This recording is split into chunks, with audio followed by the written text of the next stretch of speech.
Hello everybody, welcome back to another video. I am Alex Antuna, and today I'm just going to kind of share this shrunken head that I was looking around on Pinterest for something to do, a model for Halloween, kind of like the month of Halloween.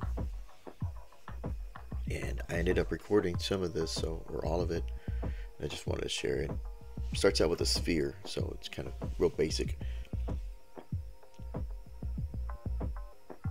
I wanted something that wasn't too complicated and I could finish within like a couple of hours to get something out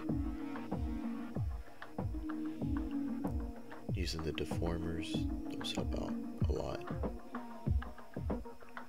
Little clip in here, there, trying to get that shape. I don't really focus on the back too much. I just really want the front view. And in the end of the video, I actually put it into a Marmoset tool bag. And I use the compositor. I never really use that. This is kind of like one of the first times I really try to use it. Just kind of blocking in the model.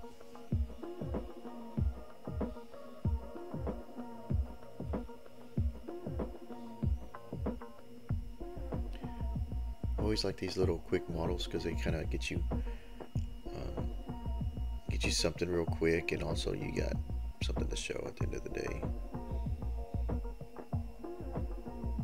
I do enjoy longer models, but sometimes spending a week or two, you get busy and then they get put on the back burner. But these little short, quick ones are pretty fun.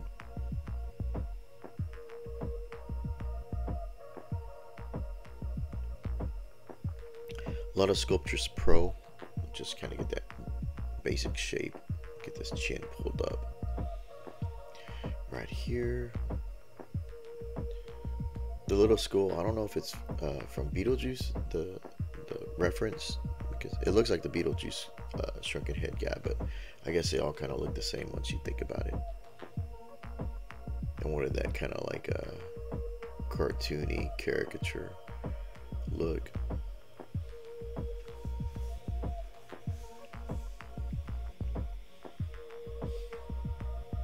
She's got the big old beady eyes.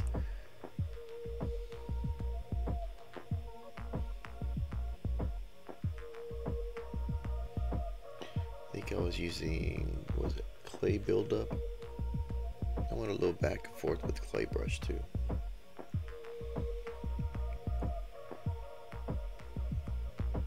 I like the clay buildup brush though. It's always, it's one of my go-to brushes that I like to use.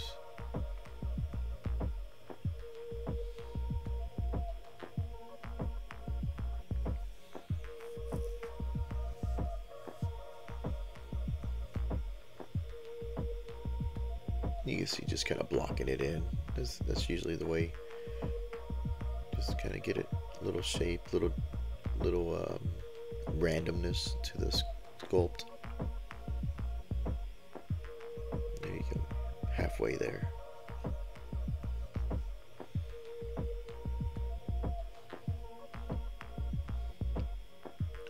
Guess I was trying to decide if I wanted to do the mouth right away, but really that detail probably should, like, I should refine the model more than I think I do.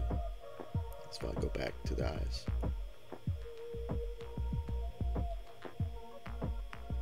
Because if I was going to put those on, I would need to, if I had to adjust the mouth or anything, or didn't get the proportions right, it'd be a little bit more.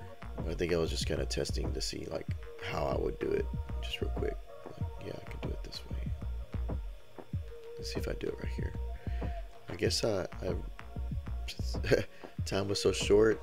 You know, this is a playback too, so I'm just kind of like, let's just get it in there.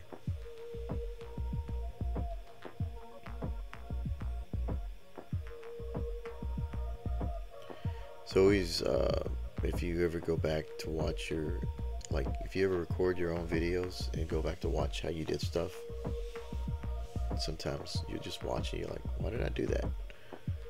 Sometimes it just doesn't matter. You're just going, just go with it.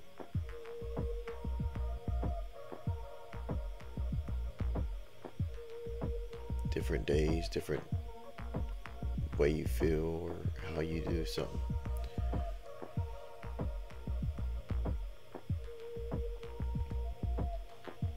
Sometimes you'll look back, or I look back at stuff that I've done, and I'm like kind of questioning, why did I do something a different way, or so soon, or so late, or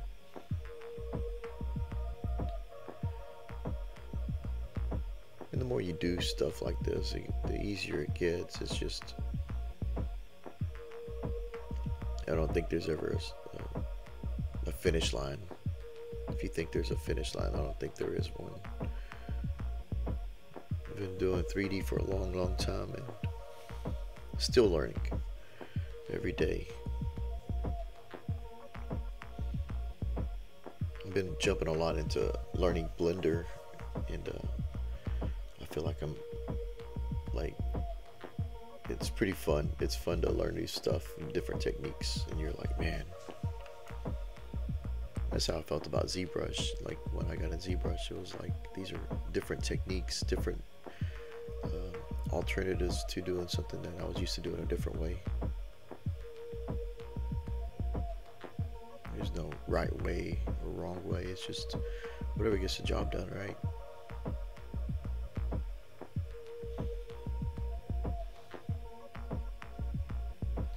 Yeah, I was trying to get this model done fairly quick within the little time frame that I had. I'm doing real a lot of damn standard, just kind of getting some of the like hard edged lines. I wanted it to feel like a mixture of clay and a little bit of a cartoon feel.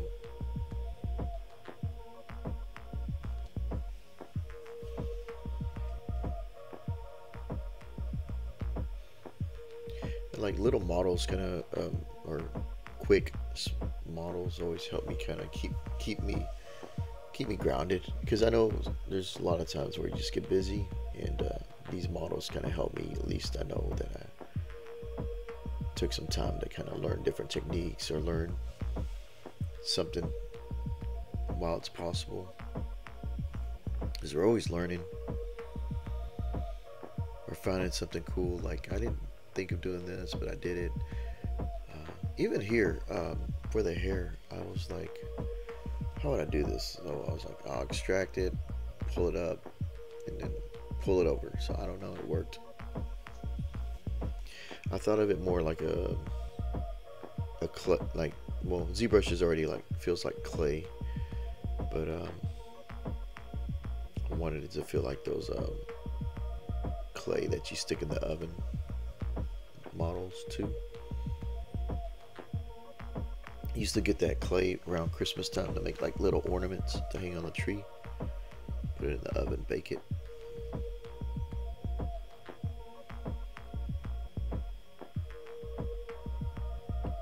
So using that snake hook, if you hold like Alt or Control, it'll flow along the model. So I always love using that.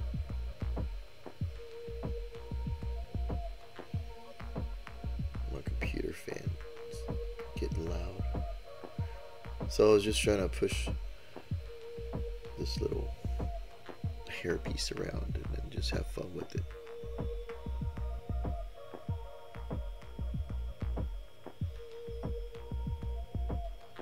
See, and that's what I like with ZBrush, is like you can do artistic kind of stuff, and it's just like you don't have to really think. You just kind of like, it's just like clay. You're just building stuff on top of each other, and like if you don't want it, take it away, rebuild it, attach it, remesh it, or something. There's really no too many limits. You'll hit a wall sometimes and be like, man, how do I get this? But sometimes it's just like the simple stuff that ZBrush has trouble with. Like I was trying to do some how do you say it, like clothing, and it had folds in it. But just working with low poly mesh and trying to grab it with the little um, what do you call it, the transpose thing, it was just a little complicated than doing it like a 3D Max or Blender or something. It's a little hard to click stuff sometimes, I noticed, compared to other programs. But stuff that seems overly complicated seems so easy in here. It's kind of weird. And yeah, ZBrush wasn't really, it was mainly a sculptor first, right? Not so much low poly and box modeling, but it's coming around. The straps I'm just remeshing, extracting with the mask. And I knew you were gonna get close to it, so I just kind of like pushed and pulled and didn't have to get too exact. You're not gonna look around this model.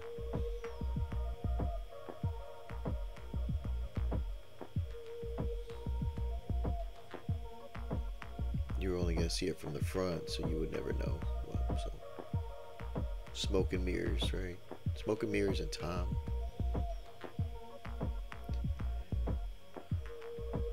I probably could have used a cloth modifier and just kind of shrink wrapped it. Here you go.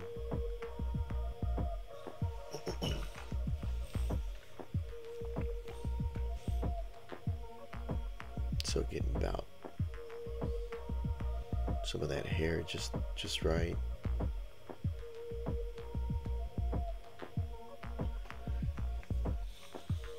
Been playing a lot with poly paint.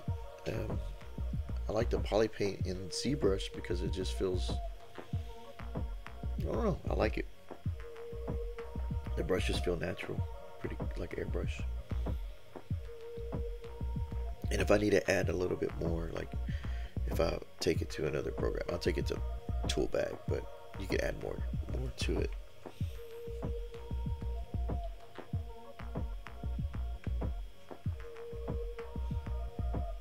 Toolbag's come a long way this past year with this latest version. Playing with that fall off for the thing.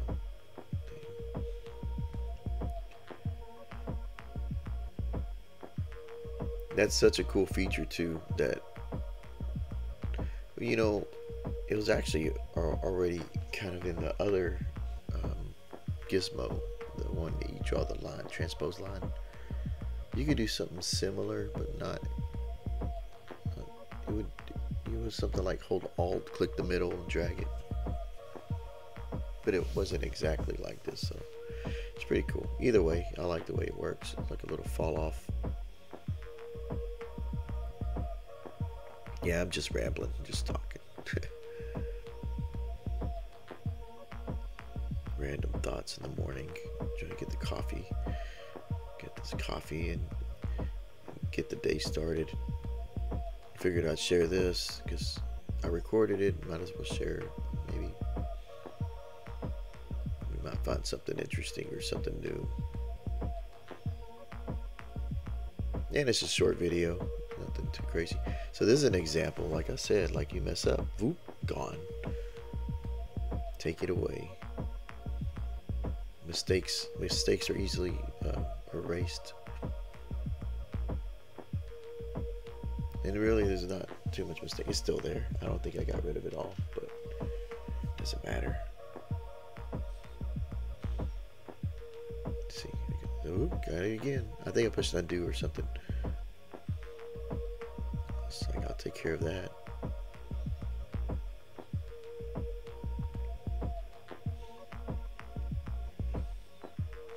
What I like is that the process to get models unwrapped in here isn't too bad.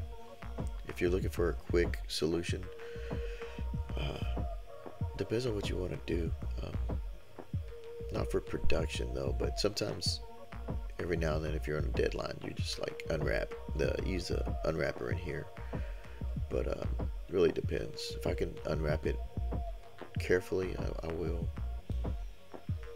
But a lot of times that means creating a low res mesh and then extracting that out.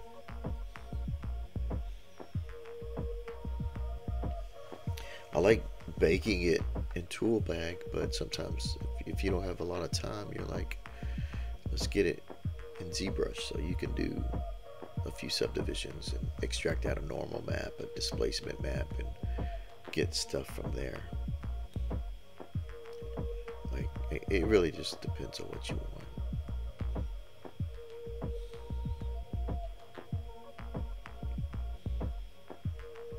Always like October because you get, you know, get that Halloween spirit to do stuff.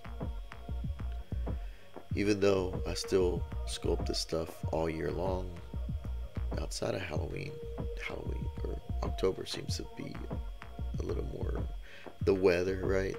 The fall weather, the cool breeze. It's a little chilly outside, but it feels good.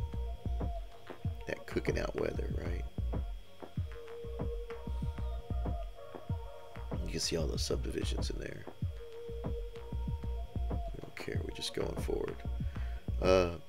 So the other thing is that the perspective, I had a model the other day, and the perspective in ZBrush was a little bit narrow compared to another program. I put in a tool bag, and you could tell like the cameras reacted better in the other program than in ZBrush. It always depends on your scale inside of ZBrush, depending on how it reacts to a model, right?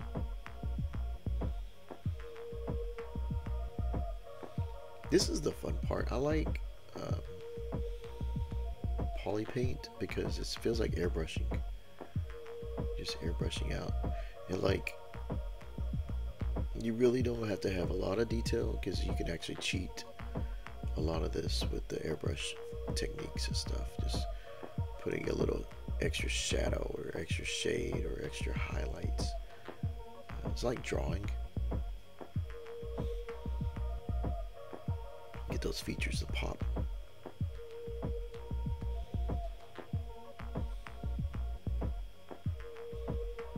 What I should have done was bait this matte cap. I like this matte cap, and use that as a layer. And that was something I was hoping to do, is get a little more extra layers from ZBrush to use, but I didn't. Actually, that compositor shoots it out, but I don't know how it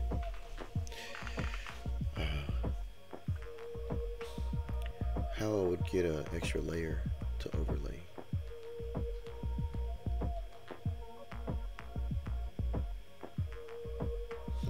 I don't know. I guess that compositor is more like once you get it to the other program, you don't look back. But I'll need to look more into it. I've really only used it on this one other thing, I guess, for testing. But it's a cool feature. I like that, the reflective eyes. Looking crazy, like a robot. Terminator.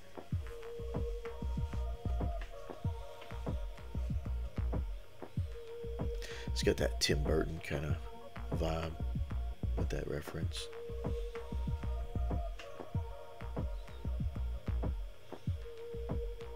No matter how you look at his films, they're always got that style. I like that though.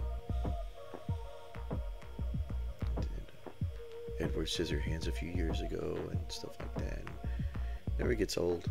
There's a lot of inspiration from Tim Burton.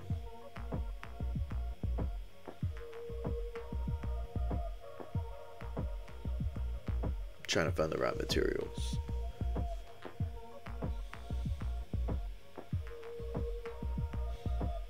Playing with textures and materials can take a little bit if you don't know where you want to be. If you know what you want, this is process can go faster. I think I was trying to get the hair just right. I think I liked that it was kind of shiny, but not too realistic, but stylized. You can see that this model's getting fairly there. I think the next part's just compositing, fixing little things here and there. What I did like about that compositor is that you don't really have to like save in FBX, export pieces and parts, importing in, finding textures, linking them up. It worked pretty seamless.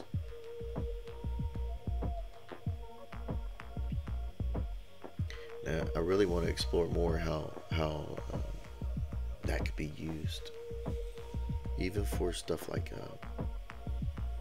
textures and stuff.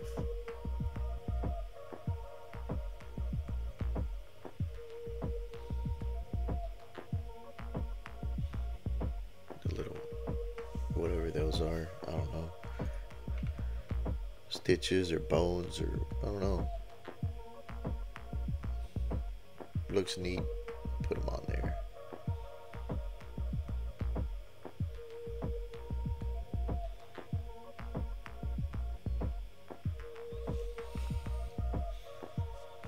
Something about there.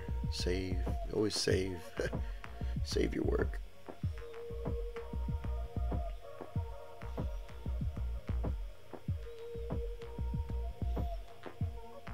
A little bit here and there, I guess. Trying to give it a little variation to this. Doesn't have to be perfect. Just break that imperfection, that chaos, the dirt, the grime.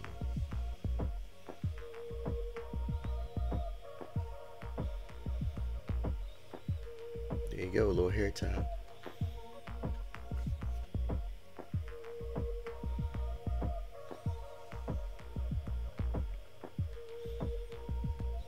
Yeah, I started getting picky. I started doing little highlights and stuff. A quick render, see what it does.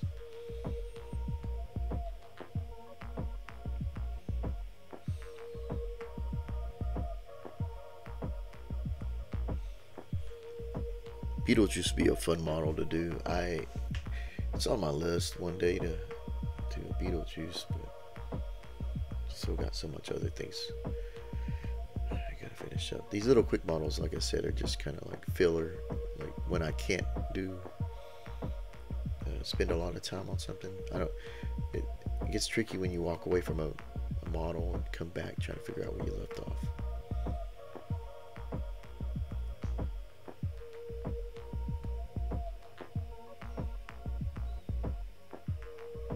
Little color variations. Save, always save. Composite, there you go. ZBrush Compositor. You can see it on the left.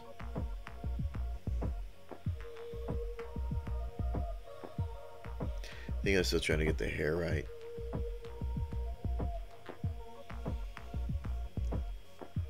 And this, I think it was because I did do a test.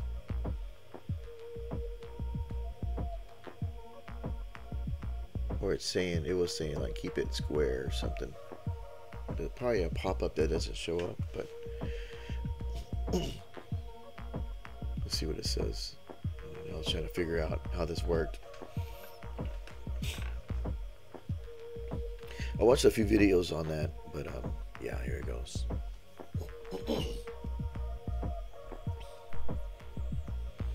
And it does its thing, goes through each layer or whatever it does.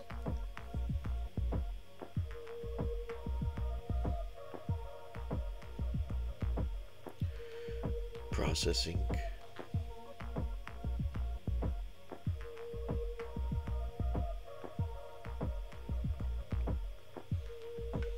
And then it drops it in the tool bag.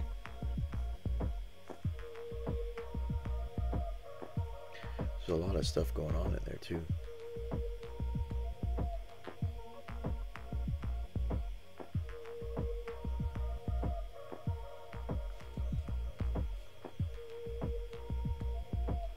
What's that say? Probably a missing thing.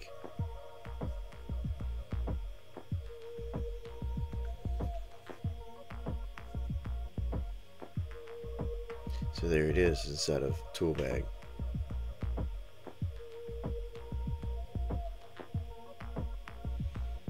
It's pretty cool. It's a flat projection or displaced image onto a plane. And it works. You can subdivide it up to get more quality resolution. Get rid of those edges. And there it looks just like ZBrush. So now you can play with the skylights, the lighting. It's just an extra layer.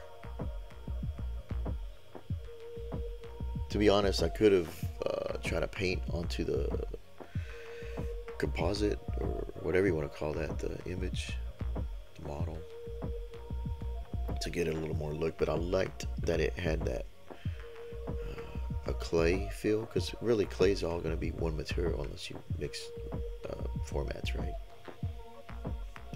So I like that it all had that similar kind of reflectiveness.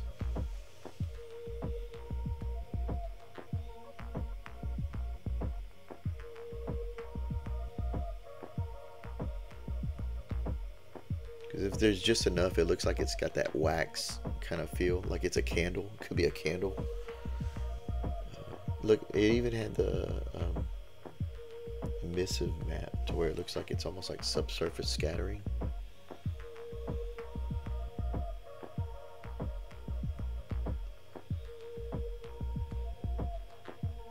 Has an alpha to cut it out. That's your displacement to push your pool harder.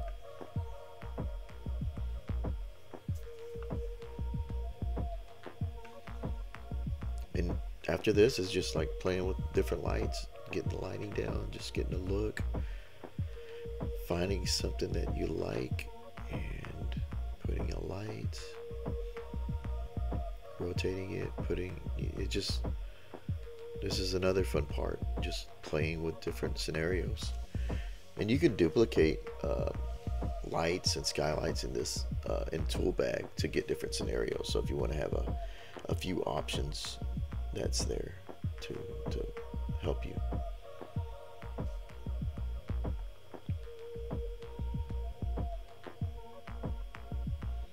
Get that warm to cold. This view is good for adjusting your camera, or not camera, your lights, if they're inside the model and you want to see where they're at. Look at it, that's flat. It's a flat image. So cool. But it works. It works. It's pretty cool.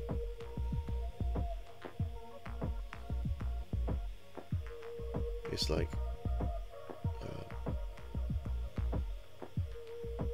you can work a little faster if you were trying to get something real quick, right? Or even just a real quick concept, right? I haven't tried to see how far I could push it, you know, from this to see how much compositing you can do with this, but it was fun.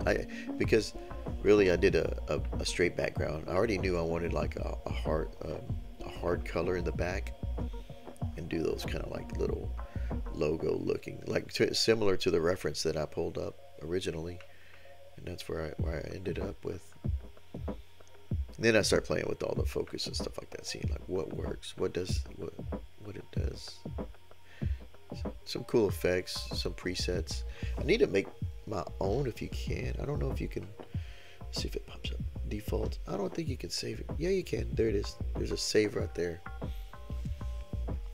I need to take a day to sit down and make my own presets. I don't mind what they already have, but I like to make my own, so where I don't have to lean on similar styles. Be a little different, you know. Get that magic touch going on. Little dirt, that's pretty cool. But yeah, this is pretty much most of the video. If you're watching this is pretty much where it ends up, just playing with some lights and saving it out and calling it a day. So hopefully this was informative, and helped you out some way. So appreciate you watching, and hope you tune into the next video. So hope you have a good day. Thanks for watching.